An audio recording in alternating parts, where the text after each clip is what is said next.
Hey guys, I'm KaidiPunko5 and welcome back to TDS Gaming. Today we're going to be playing a Japanese plane, which is new for the channel.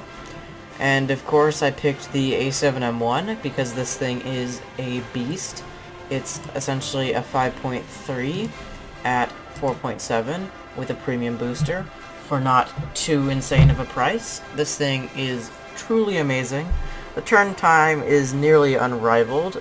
The guns are not the best, but given like a second of time on target, they will rip anything apart. And it's not the slowest thing, and it climbs pretty well. Anyway, let's get into a battle and have some fun with a Japanese plane. I'll see you in a second.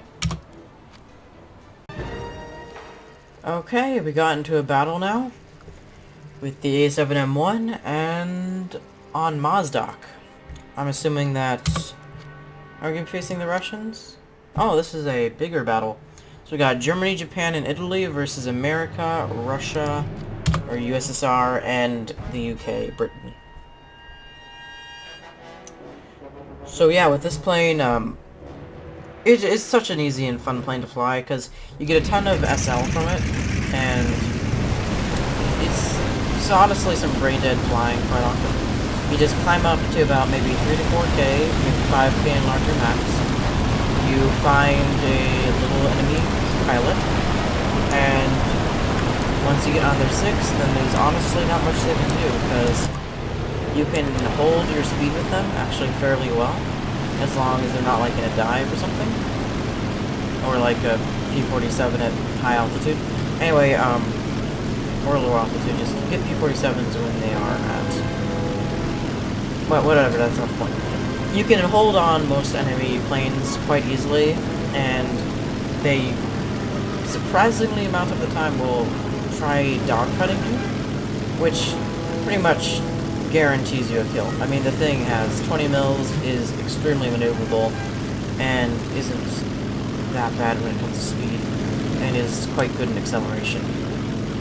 If you run into a particularly fast enemy, like a P-47 like that, and if they're going fairly fast in their current state, then it's best to get some altitude above them and wait for them to lose their energy in a turn or in a climb, and then catch them in a low energy state, in which case they have nothing they can do. Okay, I-16, really? How did I-16 get up here? Anyway, so we got Yak-3s, LA-7s, P-51s, Tempests. Got the whole range of things, but none of these things pose a particular danger to our A7M1.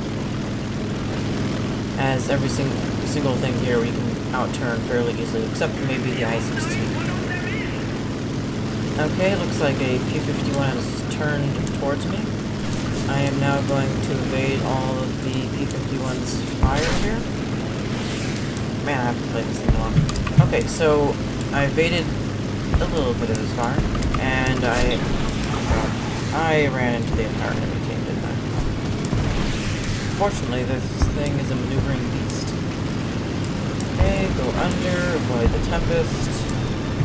Pull up again. This is a full up here. Anyway, just outmaneuvered the LA-7 here, hit the flaps, a little bit of rudder there, and now we're on a 6. Okay. That was... I did a very bad job there. Don't practice doing what I just did. Anyway, so... Oh, God. Yeah, that's not good. How am I still alive? I'm in a Japanese plane. How have I not been just destroyed? Okay, I'm gonna get this LA-7 and I'm not gonna charge you because I don't have any oil left. Yeah, never do what I just did. How am I not hitting this guy? Okay, I think I hit him. Okay, let's get back into the battle. So we got the Yak-3 above us, an I-16 and the P-51 in front. Okay, looks like the P-51 is diving onto K4. He's got some support there. I'm just going to help out the A6M5 and BF9 with the I-16 and P-51D. So the I-16 we can easily outspeed and almost maneuver with. So I think I-16... Okay, got a hit on him here. I think he's gonna die. Never mind, he pulled up. Anyway,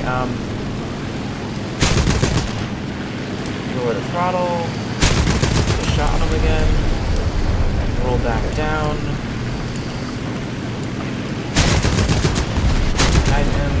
Yeah, enemy closest. Okay, so the engine is out of oil. I think we're gonna make it back to base. And yeah, this is a solid victory. Yeah, I think I'll see you in the next game. Okay, we got into our second battle here. We are over Berlin. And let's see who we are facing right now. We are facing America, Russia, and Britain, and we have Germany with us. This shouldn't be too difficult. Just wait for the spawn. Okay,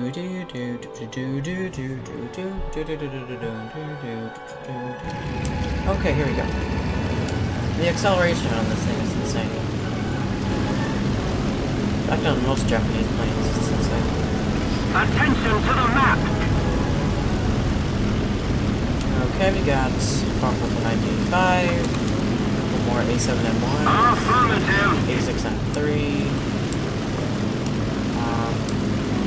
some dive bombers, attackers, Dornier.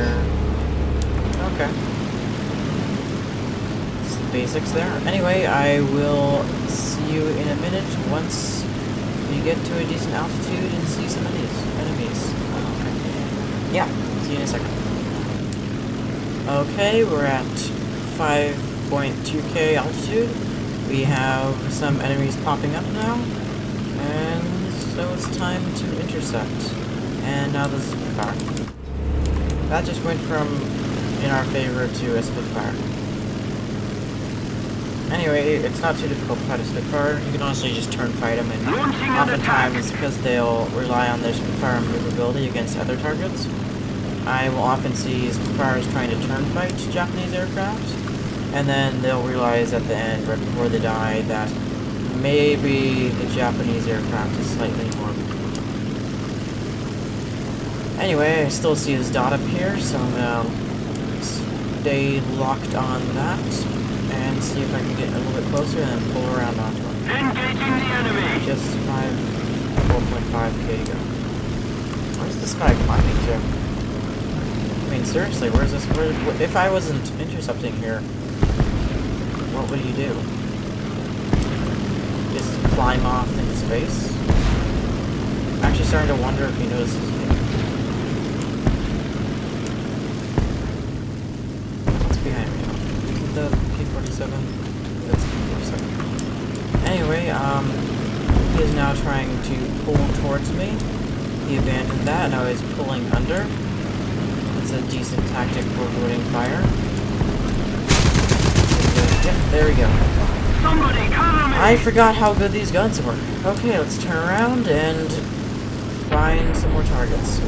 They're pretty good guns, but honestly, you have to aim quite a lot ahead of the target, just because these aren't very high velocity guns.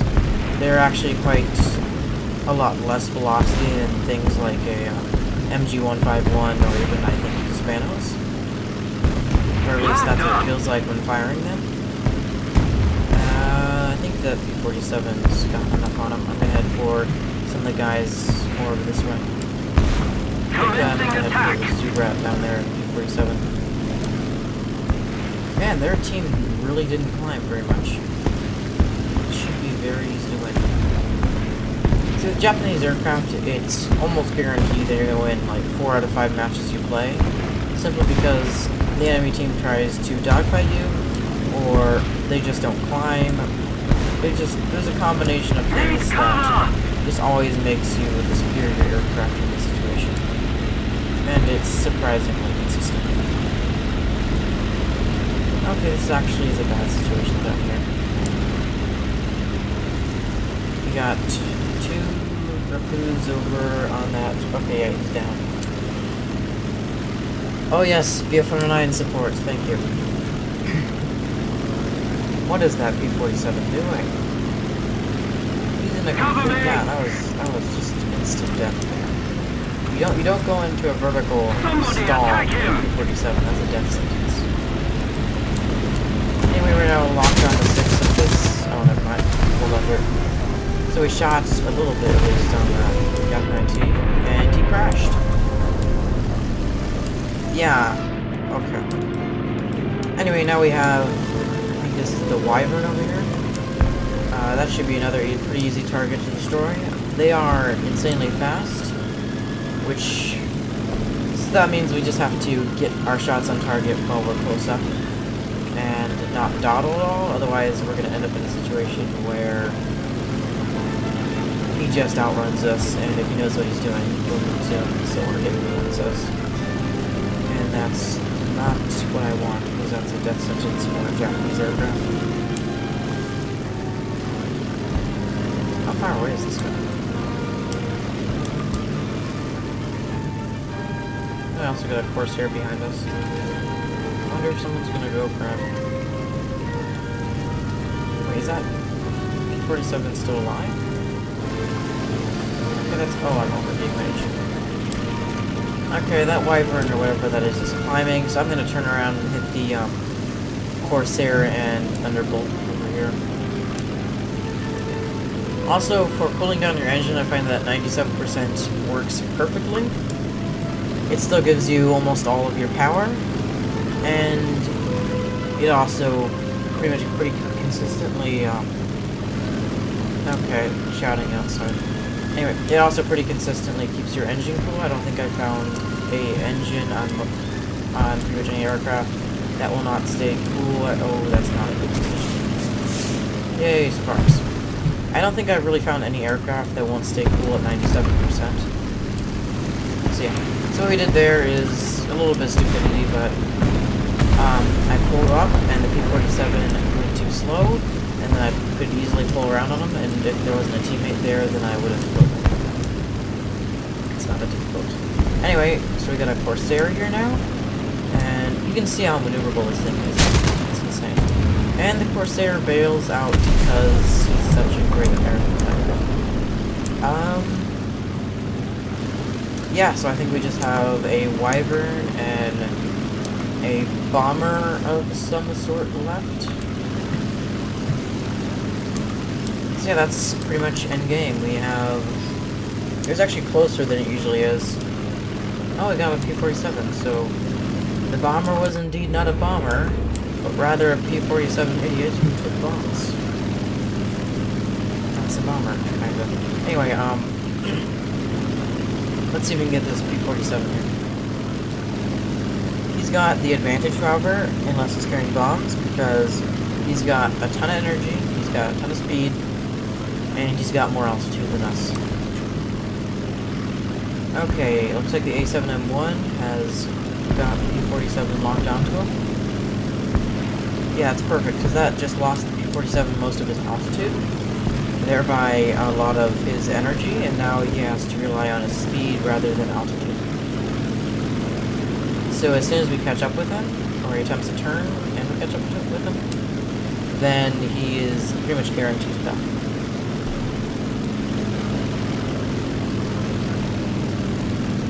Although it does seem that he's pretty keen on running. I think he realizes that there's not much you can do in this scenario.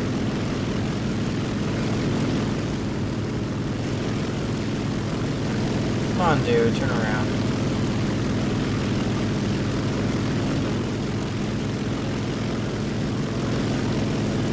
Okay. It does not look like he's going to be turning around anytime soon. Just gonna wait like 15 more seconds, then I'm gonna end the video. Oh, is he doing something? Okay, he's doing something. Maybe.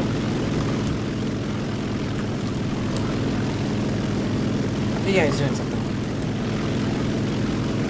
Okay, he just turned around. That means that he has pretty much no energy left. He's not forcing it head-on. So yeah, this is easy.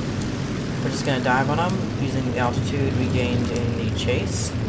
And now I have a speed advantage, I have a maneuverability advantage, and I have a positional advantage. There he goes. Now I believe that there is just the Wyvern left, and who knows how long that's going to take. Well done! So I think I'm going to end the video here. I hope you enjoyed it. Make sure to check out our Discord channel. And I would highly recommend buying the A7M1 if you can spare the money. Wow. If you can spare the cash, monies. Because this thing is a joy to fly. It's an awesome break from just playing grindy vehicles. And I ground out the entire Operation Summer of 2017 with this thing. Because you just so consistently win, you so consistently get a ton of kills, and like I said, it's just a joy to fly. It's super easy. And I hope you guys have a great day, and we'll see you next time on TDS Gaming.